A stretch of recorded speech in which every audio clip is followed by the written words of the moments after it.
How is everyone? Turning with my WWE Super Showdown 2019 pay-per-view. Of course, Super Showdown aired live on the WWE Network as well as pay-per-view this afternoon or this morning, or of course wherever you may live, whatever time zone it is, whenever it aired. Bottom line is, it aired today.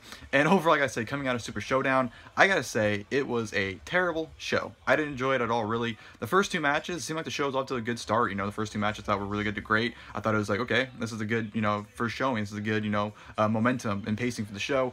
And then it just fell flat. The third match on, and it just wasn't enjoyable. By far the worst pay-per-view of the year. I'd say the worst, international show we've had so far. I'd say it's worse than Crown Jewel. Honestly, I would. But I don't know, just wasn't a good show at all. Didn't enjoy it. If you guys didn't watch it, good for you for not wasting your time. But if you watch it like myself, I'm sorry you had to suffer with me. But yeah, Super Showdown, did enjoy it. I'm gonna try and get through the show as quickly as possible because honestly I don't have much to say about it.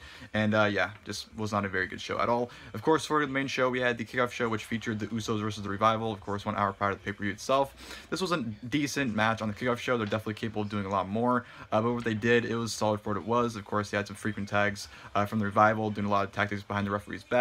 At one point, almost getting the win after hitting a beautiful spine buster and just, almost securing the win. But of course, the Usos came back, ended up killing both members of the Revival with just numerous super kicks. They probably threw about 15 super kicks at the very end, and pinned, I believe, Dash it was to secure the win. So Usos beat the Revival. Decent match. They're definitely capable of doing more, but it's a kickoff show match, so who really cares? Then, of course, going to the main show, opened up with the Universal Championship match. Seth Rollins defending against Baron Corbin. This was actually a really good match here. Definitely a great performance from Baron Corbin. This is probably the best he's ever looked in any match, honestly. He was just right on Seth Rollins. He was constantly working on the ribs of Rollins, which played excellently. He even busted out different moves different moves he's never done before just to work on those ribs. Like, he lifted Rollins up and just kind of like, unraveled him and, dropped him around his ribs, which I thought was great. He's definitely busting out, like I said, moves he hadn't done before just to work in that midsection. So I thought Corbin's work on Rollins was very well done. Rollins had a great comeback as always. The only problem I really had with this match was the finish. Corbin, of course, was getting the referee's face, telling the referee numerous times it was 3. He was bullying the referee, and then, he trapped the referee in the corner, yelling at him to count to 3. He should be the champion. The referee's like, who the fuck think you are? I'm the referee. And that's what's happening. Rollins rolled up Baron Corbin 1, 2, 3. Seth Rollins defeats Baron Corbin to retain the Universal Championship. And like I said, I thought it was a very good match. And definitely Baron Corbin's best performance to date. Of course, afterwards, Baron Corbin's pissed, ends up hitting End of Days onto Seth Rollins, which leads to Brock Lesnar coming out. Brock Lesnar's cashing his Money in the Bank contract. Heyman slips in the ring, though, and then Rollins low blows Lesnar, beats him with a chair numerous times to the point where Lesnar's arms all beat up. Curb stomps Lesnar onto the Money in the Bank briefcase and walks out still with the championship. Lesnar never cashed in, so that never happened. But yeah, I thought that was a great post-match angle with Lesnar and Rollins. Definitely made Rollins look great. Lesnar looked like a bitch, but what can you do? Sometimes you gotta sacrifice people, and that's exactly what they did with Brock at WrestleMania. They did again with him tonight. And yeah, I'm glad Lesnar sells a briefcase. They shouldn't waste it already and just have him cash in immediately. So I thought it was a great progression. Definitely was a great way to have Rollins stand up to Brock Lesnar. And I love the story now. It's now that Rollins is trying to get Lesnar to face him one-on-one fairly. It's not Lesnar trying to toy with him. It's Rollins like, you know what, you want to beat me, if I can do it one-on-one, do it to my face. Let's do it fair and square. So I'm loving that they're showing that at Rollins, and Lesnar's kind of like trying to toy with him. So I thought that was great. Love that they kept the shot on Lesnar too after they did like a little commercial break. Not commercial break, but they did like a little advertisement and came back to the ring and Lesnar is still there. Little touches like that were great. Which, by the way, the commentary was great, by the way, tonight. You definitely could tell Vince was not in control of the show, if you ask me. Or at least some aspects, because commentary was very good, I thought. So yeah, that was that. And then, of course, go with the Intercontinental Championship match. Andrade challenging the Demon Finn Bálor. This match of the night, if you ask me. These two went there and toward the house down, had an awesome Intercontinental Championship match. These two worked very well together. Just the smooth and the transition, the counters. Absolutely love the spot where Andrade went for the 3 Amigos and went for the third one. Bálor countered it into like a reverse Bloody Sunday, and then Andrade countered that into the third Amigo. I thought that was excellent right there. They went to the outside at one point. Some of the bumps they were taking were pretty insane as well. Andrade is just very, very quick, man. Andrade is one of the best in the world, and him and Bálor I could watch any day of the week, and absolutely love the finish, where Bálor went for the top for the coup de grace. After he hit a double foot stomp to the back of Andrade, went for another coup de grace at the very top. Andrade tried to cut him off, but then Bálor countered that into a Bloody Sunday from the top rope, which was absolutely insane.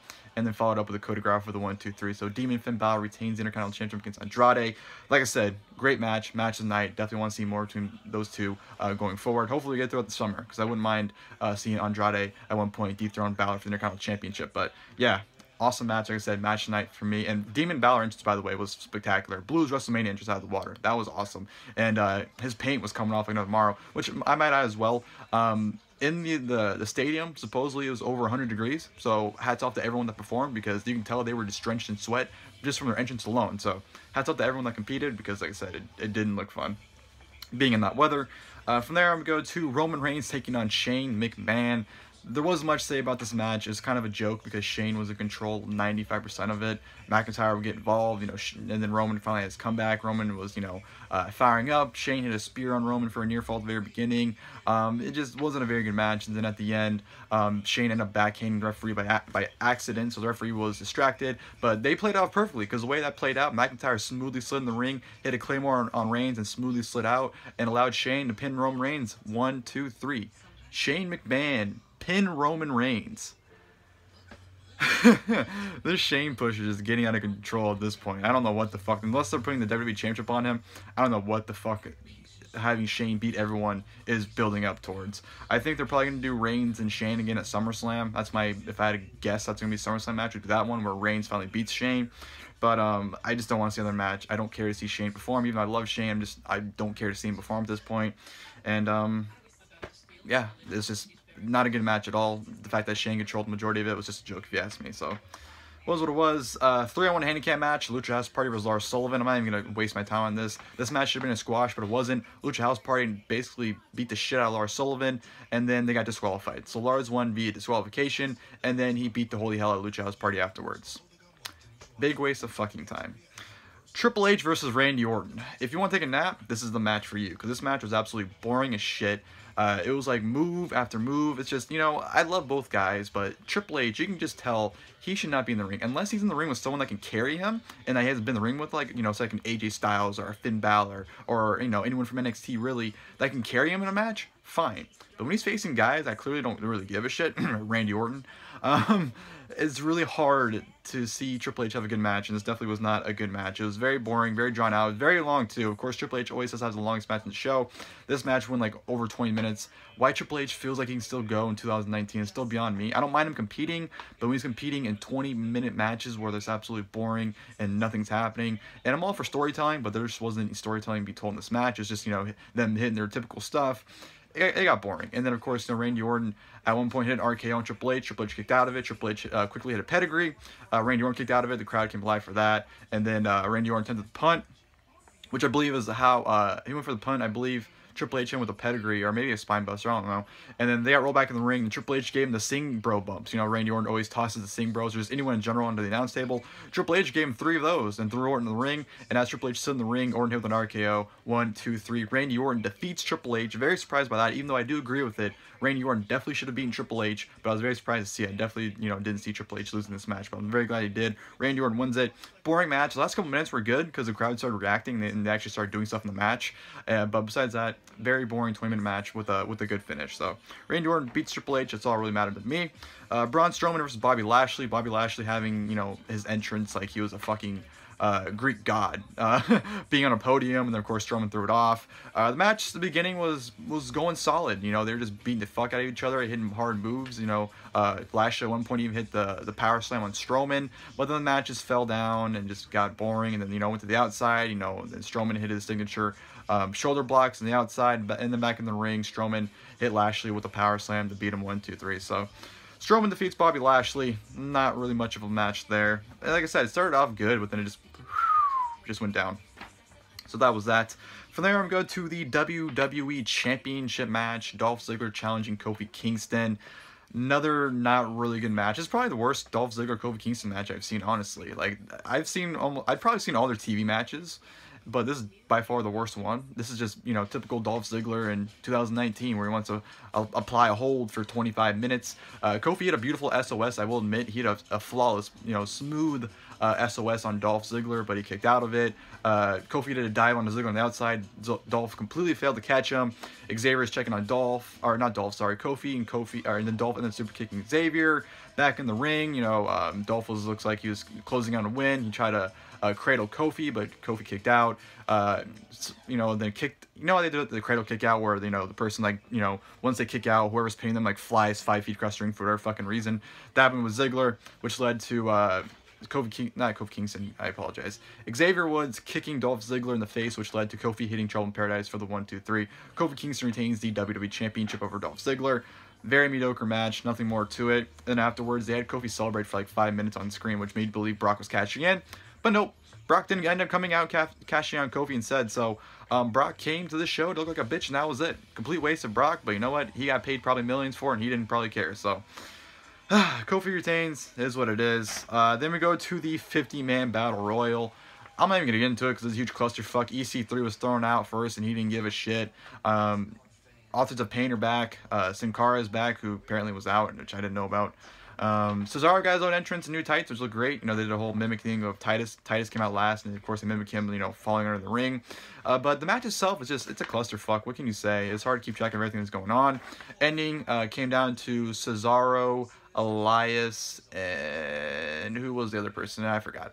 It was Cesaro, Elias, and Joe. Sorry, Samoa Joe. Then it was, on the other side, it was Ali, Ricochet, and Mansoor.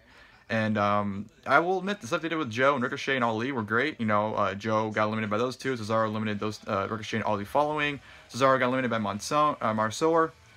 And then it came down to Elias and Mansoor. And then Elias thought he won. Mansoor ended up hitting him with a running knee, threw him over. And Mansoor from NXT won the 50-man Battle Royal. And of course, he only won this Battle Royal because he's from Saudi Arabia. Yes, if you go back and watch the Greatest Royal Rumble, which why you do that, I don't know. I mean, it's not a bad show, but why you go back and watch it willingly, I don't know.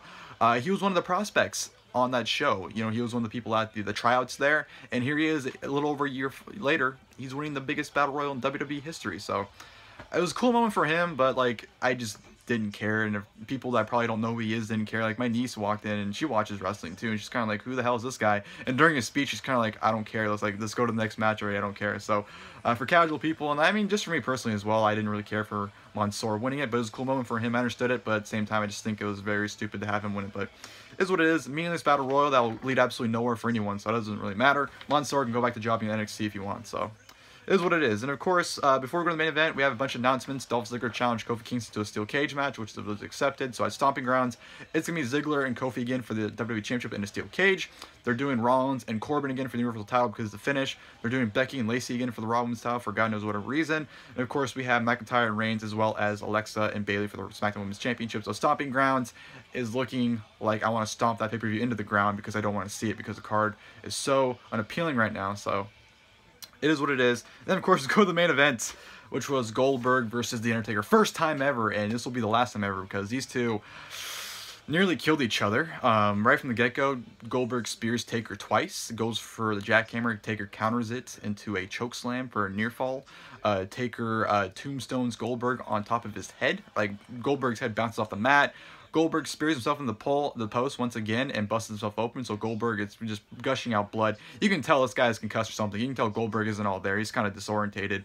And Taker takes advantage of that. Taker is thrown off. Goldberg goes for a jackhammer, drops Undertaker right in his fucking head like it was a brainbuster.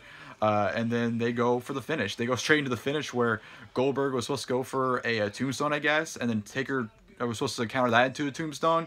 But when that happened, they all just fucking collapsed, and Taker just said, fuck it. Chokeslam Goldberg, 1, 2, 3. Undertaker defeats Goldberg in a horrendous match. And I'll take, granted, I do think Goldberg being out of it played a factor into it. I don't think the match would have been good still, but I do think, you know, I think Goldberg would have been able to do the jackhammer spot. I'm not saying it would have been a smart idea to do it anyways, but I think if Goldberg wasn't all fucked up, I think he would have been able to do it. But since he was all fucked up, that's why he didn't do it.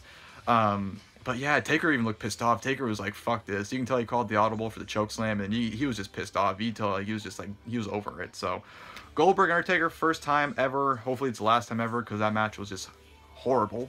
And you can't really blame them. The age those two are at, the way they perform, it was a disaster from the get-go. They had no chance from the start, but it wasn't necessarily their fault. They should have been booked a match together, but what can you do?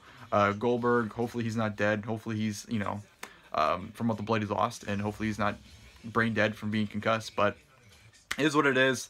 The match went on the way it did. What can you do? So that was that. Terrible match, then a terrible show. Like I said, Super Showdown 2019 was not a very good show by any means. Watch the first 2 matches and shut it off. That's all you need to see. Stomping Grounds looks no better. The card already looks like shit, so I'm not even looking forward to Stomping Grounds already. So, I don't know. It looks like we're in for a rough summer, but hopefully they can turn that around quickly. But who knows? Hope you guys enjoyed the video. If you guys did, please feel free to leave a like below. And of course, until next time, I'll see you guys there. Thank you guys for watching the video.